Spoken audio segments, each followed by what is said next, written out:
This is Mac OS Ken. Important updates from Apple, getting ready for the earnings call, and big splashes in Apple streams.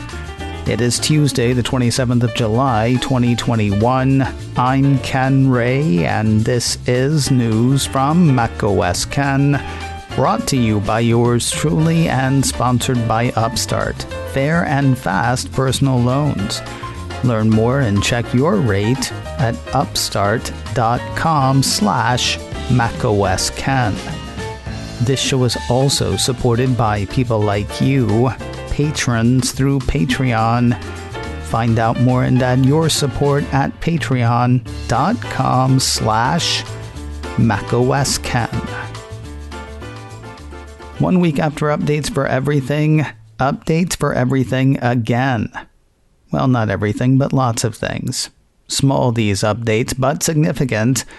Call to Mac has word of macOS Big Sur 11.5.1, iOS 14.7.1, and iPadOS 14.7.1. That word comes under the headline, Install these critical security patches for Mac, iPhone, and iPad today. And with good reason. The vulnerability address may not be theoretical. Apple's notes on all three updates include the same line, impact, an application may be able to execute arbitrary code with kernel privileges. Apple is aware of a report that this issue may have been actively exploited. Cult of Mac says all three updates apparently consist entirely of security patches. They bring no new features for Mac, iPhone, or iPad. One must reply to that statement with yes and no, or really no and yes. While it is true that there are no new features, that would be the yes. A piece from Mac Rumors says the iOS and iPadOS updates do bring a fix with them. Last week's update introduced a bug for some that kept Touch ID on an iPhone from unlocking Apple Watch. That has apparently been licked now. And may I just add, ew. Mac Rumors has Apple saying iOS 14.7.1 fixes an issue where iPhone models with Touch ID cannot unlock a paired Apple Watch using the Unlock with iPhone feature. This update also provides important security updates and is recommended for all users. And now, I feel like we're going round in circles. I do not, however, feel like we're flying high like birds up in the sky. Yesterday saw another case of the Mondays for some of Apple's services. iMore says a number of iCloud services were down for the count to start the week. Those included Find My, iCloud Bookmarks and Tabs, iCloud Calendar, iCloud Contacts, iCloud Drive, iCloud Keychain, iCloud Mail, and Photos, otherwise known as iCloud Photo Library, as iMore puts it. As outages go, these, or this one affecting several services, were not that long-lived. All of the associated notes on Apple's system status page said the service may have been slow or unavailable, and that some users were affected. The problem started at 7:37 a.m. on the East Coast, 4:37 out west. It was resolved in just under 3 hours. Still kind of a weak way to start a Monday. So this afternoon is the thing where Apple says how it did last quarter and provides either guidance or color on how it thinks this quarter is going to go. Yahoo Finance has an annoying story on the subject, annoying because of what it leaves out. Quoting the report, here's what Wall Street is expecting from Apple as compiled by Bloomberg versus how it performed in the same quarter last year. Revenue, $73.8 billion expected versus $59.7 billion in the third quarter of 2020. Earnings per share, $1.01 expected versus $2.58 in the same quarter a year ago. iPhone revenue of $34.5 billion versus $26.4 year over year, and services revenue of $16.3 billion versus $13.2 in the third quarter of 2020. Now, if you're like me, your heart went a wee bit wacky when you heard that Wall Street's only expecting earnings per share of $1.01 versus last year's $2.58. What you have to remember is there was a 4-for-1 stock split after last year's 3Q earnings, and you seriously have to remember that since Yahoo Finance does not bother to remind readers. That aside, there is interesting stuff in the piece, like the rundown of consensus. There are also bits of a note from BofA Merrill Lynch analyst Wamsi Mohan. According to the piece, Mohan estimates that Apple will report sales of 46 million iPhones compared to Wall Street estimates of 43 million iPhones for an 18% year-over-year increase in sales. This will, of course, not happen since Apple stopped reporting unit sales years ago. That said, an uptick in sales should lead to an uptick in iPhone revenue, which Apple will report. Might not be one for one, though. Many reports over the past few months indicate that people buying iPhone 12 are buying big, that they're skewing to the high end, something in a Pro or Pro Max perhaps. Here's the thing though, revenue will be what Wall Street's watching anyway. Not sure why Mohan's messing with unit numbers. iPhone's not the only hardware cranking Mohan's motor. Quoting his note, in our opinion, hardware sales remain strong for iPhones, iPads, and Macs, and the company continues to benefit from increased spending on electronics given the remote work-home environment. He does express some concern over the App Store, though that part of the note's kind of muddled. In it, he talks about App Store revenue growth for the third quarter of fiscal year 2021, which is listed in the Yahoo Finance piece as the March quarter. I don't know whether Yahoo got that portion wrong or Mohan did, but it makes that part of the piece kind of crap. Mr. Mohan has a hold rating on Apple shares. His price target on the shares is $160. At this point, it's pretty much all over but the shouting, which starts today at 4:30 Eastern, 1:30 Pacific. That's about the time Apple will release numbers for the June quarter.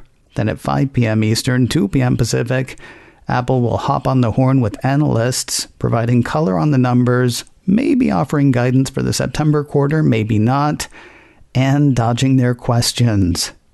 You can hear it live as it happens on Apple's Investor Relations page. It will be out as a podcast a couple of hours later.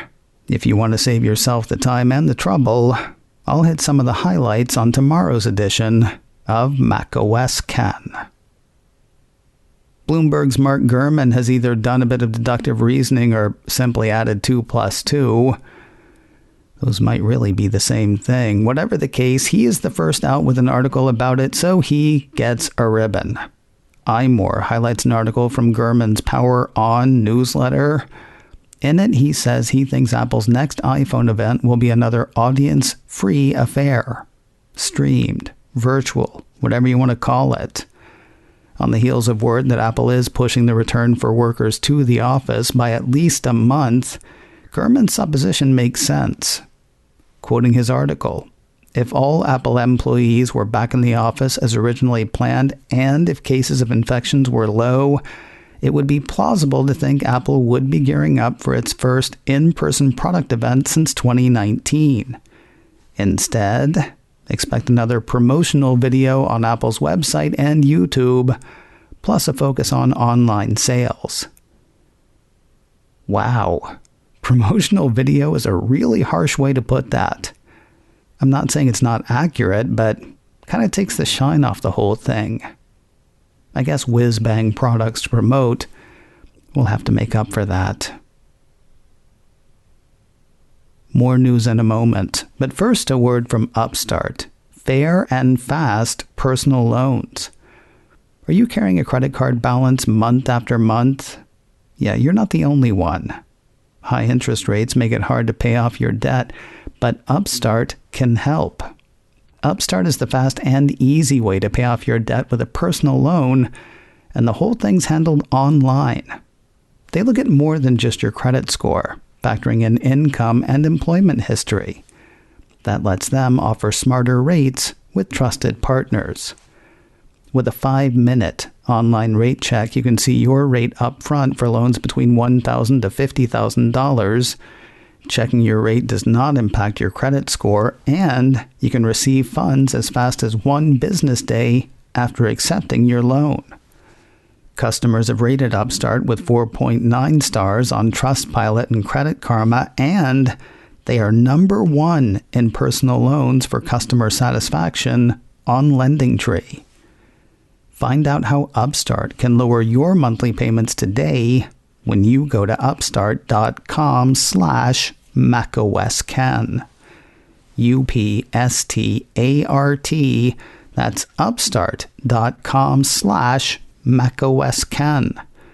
Don't forget to use my URL to let them know I sent you.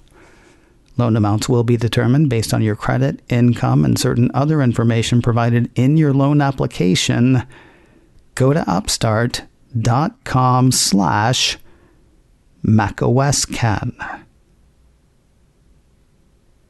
Apple's merry band of mapping people are hitting a few more regions. According to a piece from Mac Rumors, Apple Maps vehicles rigged with LiDAR equipment are collecting street-level imagery and data in several more countries and regions this summer, including Austria, Switzerland, and Hong Kong. They're also going back to Belgium, having had a spin around Brussels last year.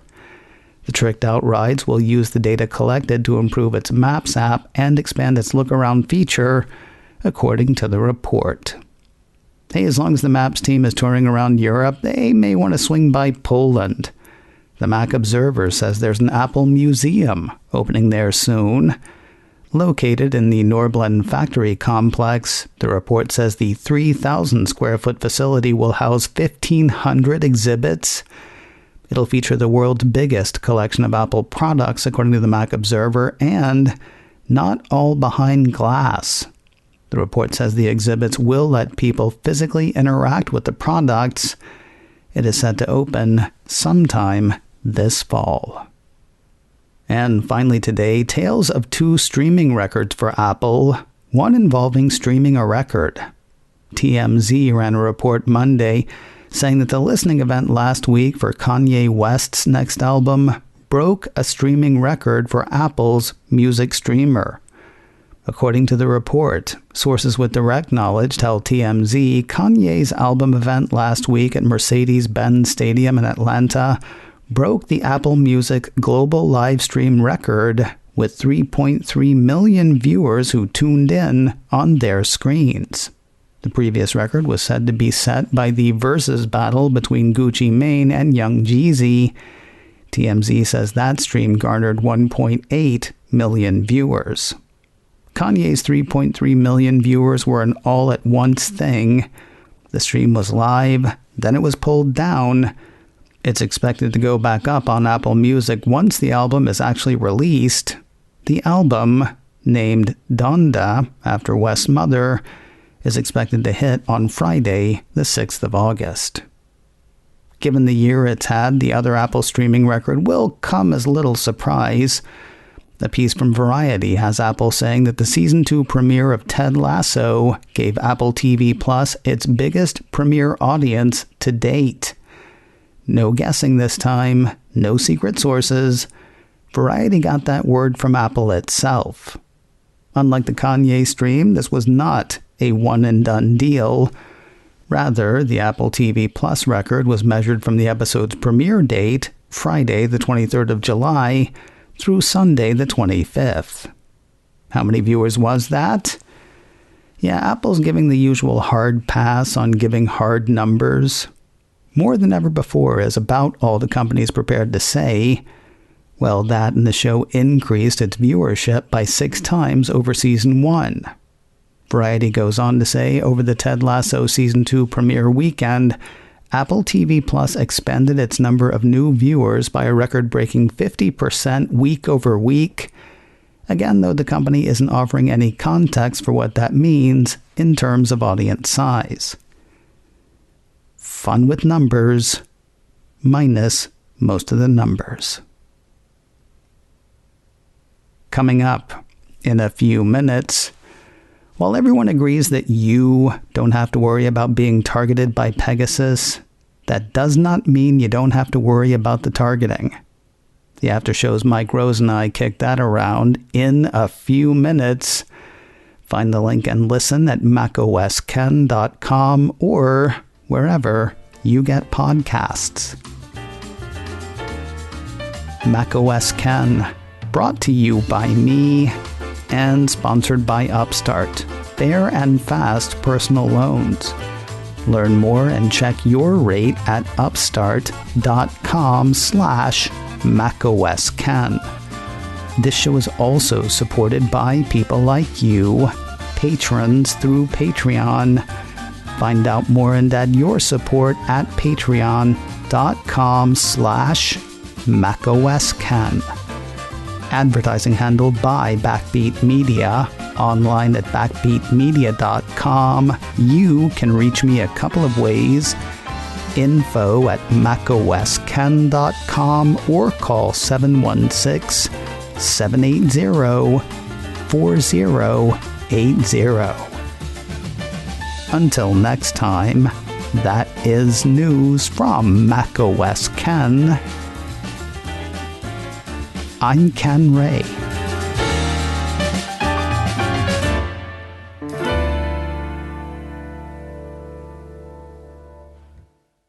Ciao.